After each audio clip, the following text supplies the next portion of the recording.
এইমাত্র আমরা সবাই মিলে একটা রাসেল ভাইপার্স নিজের হাতে মারলাম। আসলে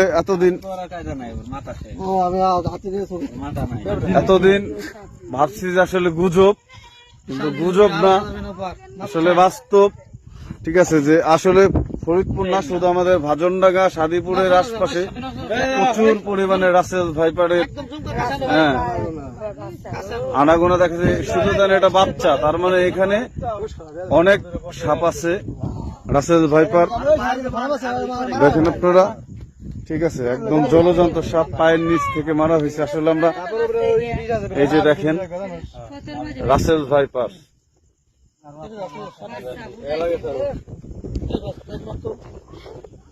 এই যে সাপ মেরেছে আমাদের। ঠিক আছে, দুঃসাহসী সন্তান। ঠিক আছে, এই যে দেখেন আপনারা।